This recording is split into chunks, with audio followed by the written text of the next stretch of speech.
This video I call This Business About Unicorns. Unicorns are not mythological, as you would first believe. They are more than myth. They are legendary. Therefore, it is incorrect to put them in the wrong context as being mythological creatures, simply because you do not know where any are at or how they're created. A unicorn is a subset of animal created from bicorns, an antelope species known as chiru, mostly found in India and Afghanistan. And they are an endangered species. These bicorns can be genetically altered so that they have one horn. In the past, it happened randomly from genetic mutation, very rare.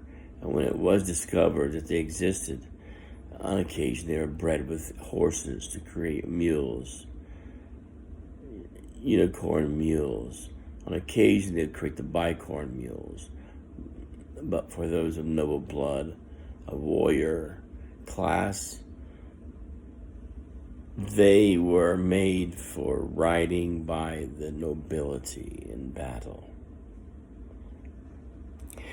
It was a great honor to ride a chiru mule with one horn, more so than ordinary chiru that has a bred with the horse to create bicorns. Although I'm sure they did that too. And who were these people? They were the Leo Safar.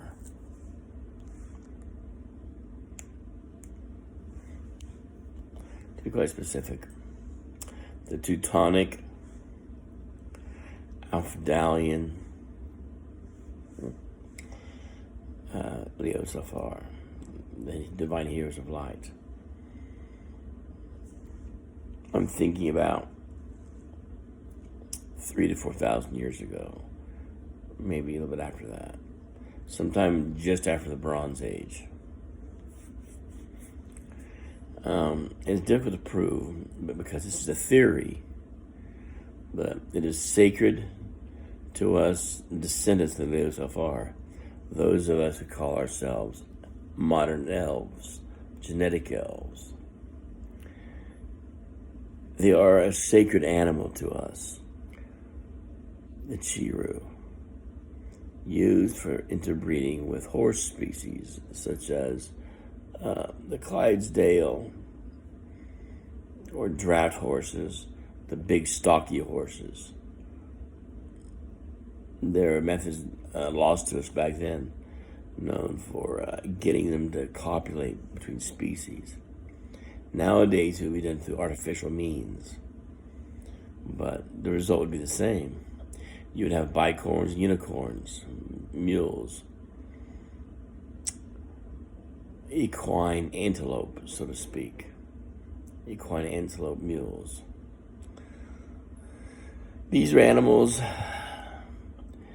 protected by the elven people long ago, and I wish to see it revived and carried on to modern traditions, on the condition that all these animals be treated with kid gloves so that they are all considered sacred, because they are sacred to us. We do not wish them mistreated, killed, turned into dog food, as so many other horses have been done in Mexico. This is very upsetting to us. We believe they have rights, and the line has been crossed long ago with horses. You can imagine what would happen with unicorns. What they might do to them, sell them like in the marketplace in China or places like that, for dumb, superstitious reasons, for virility or some nonsense like that. These animals are dear to us. Needless to say, it would be a wonderful thing to have equine unicorns in this day and age. They can be created, yes,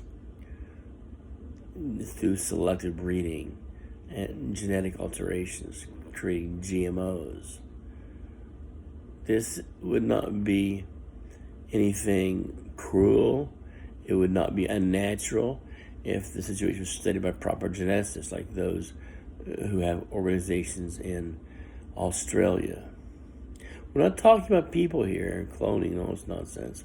We're talking about animals. Genetic engineering for animals to create a subset of crossbred species in order for us to care for them and to use them as steeds, not livestock like cattle, but like the same classification horses get, or mules, because that's what their offspring would be. So I think this is a worthwhile pursuit, scientifically and legally.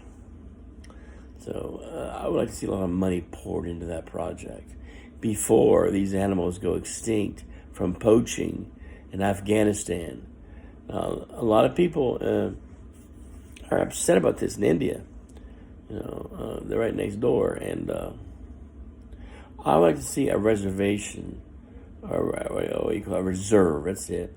It's called an animal reserve just for this species of animal, relocated to another continent where they will not be hunted for food or any other stupid, crazy reasons.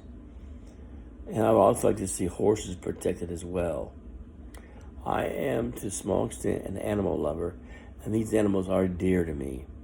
So that is the business here with unicorns. They're just an antelopes, all they are, chiru. With the genetic mutation, instead of two horns, one horn out the middle of its top, near the top of its head. I'm sure you've heard of caprine unicorns, goats, altered, so they have one horn. Well, this is slightly different. It's on a genetic level, but basically the same concept.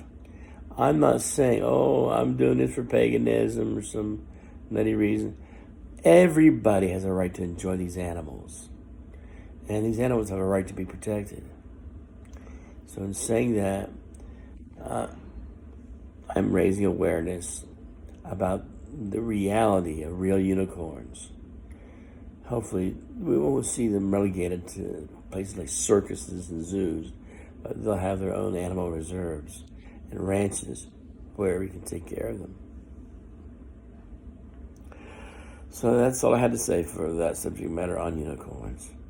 This has been Paul Fraley, animal lover and unicorn enthusiast. Have a good day and have a very Merry Christmas and a Happy New Year. Peace on earth, goodwill to man.